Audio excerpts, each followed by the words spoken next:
10 seconds, 5 seconds. Sir, the Press Council Bill 2004 was introduced by me in the last session as I submitted in my statement, which I laid on the table of the House.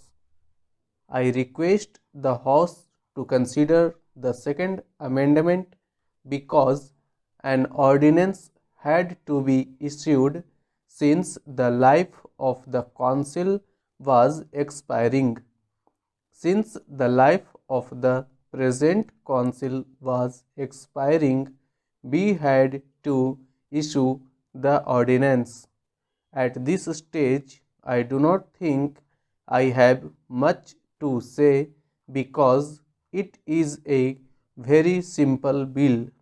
It is only trying to extend the life of the Press Council till the end of the year.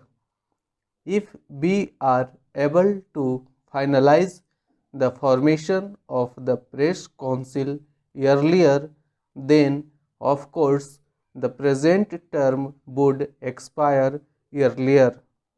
You will recall I had said in the course of the last debate that a committee of members of parliament has been working for the drafting of the second bill, which is likely to come up before the end of the session. If time is made available, I will make every effort to bring it before this session itself. The committee has been sitting and they have been able to come to their conclusions more or less. It is now in the drafting stage and I hope it will be possible for me to bring the bill before the House soon. I would not like to go into the merits and demerits of the new bill at this stage.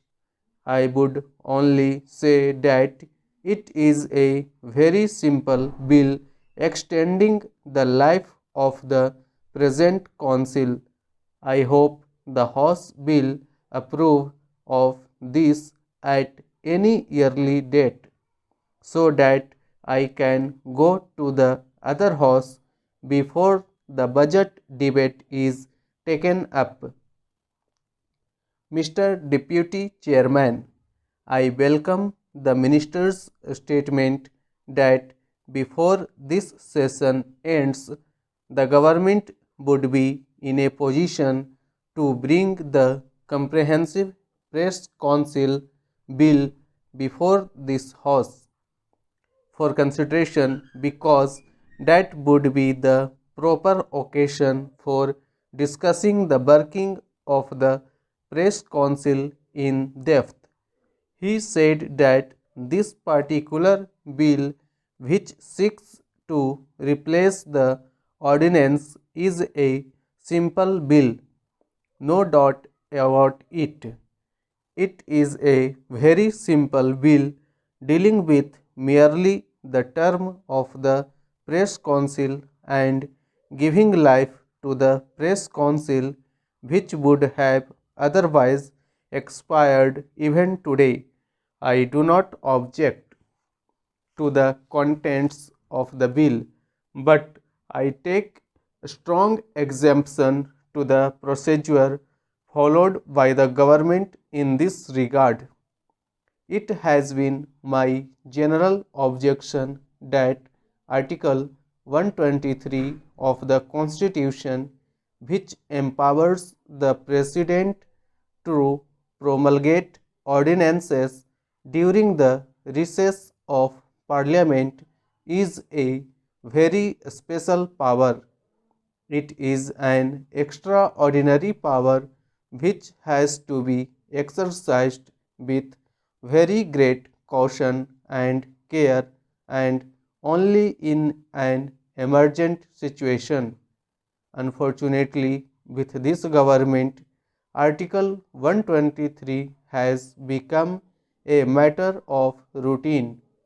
It has been stated in the statement by the minister explaining why an ordinance was necessary that because the bill was introduced only on 21st December, there was no time to pass the bill as the life of the press council was due to expire on 31st December.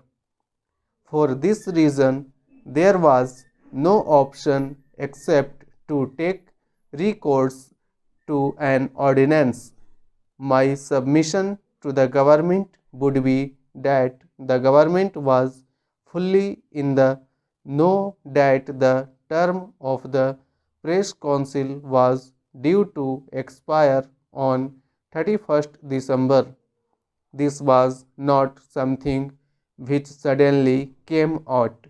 Why did not the government take prompt measures in time to bring forth a bill before Parliament extending the term of the Press Council instead of introducing the bill only towards the fag end of the session of Parliament and then making it a plea for promulgating the ordinance? My point simply is that Article 123 is not intended to remedy the negligence of the government. It is not intended to cover up the lapses of the government. It is intended to be invoked only in extraordinary circumstances when something new crops up which was not or could not be unforeseen while the Parliament was in session. Suppose, for instance, between the 21st or 22nd December, when the Parliament session ended, and the 31st December, something had happened which made it absolutely obligatory for the government to have recourse to this ordinance making power, then I could have understood it. But in this case, I would say that this is only another manifestation of the government's habit of taking recourse to ordinances. Rule by ordinance, I hold very strongly, is repugnant to the concept of parliamentary democracy. It denigrates and weakens the efficacy and primacy of the parliamentary institutions. It is on this ground that I oppose the promulgation of such ordinances. The Press Council has been in existence for 9 years now, and it was in 2005 that the Press Council bill was passed. My deputy chairman, sir, this discussion has come at an appropriate time when people in this country are very much concerned about the future of the press, its structure and its freedom, and therefore I welcome this opportunity to say a few words. I think that there is a good deal of misunderstanding, rivalry, and tension between the parliament and the press, and this misunderstanding exists on both sides of the house.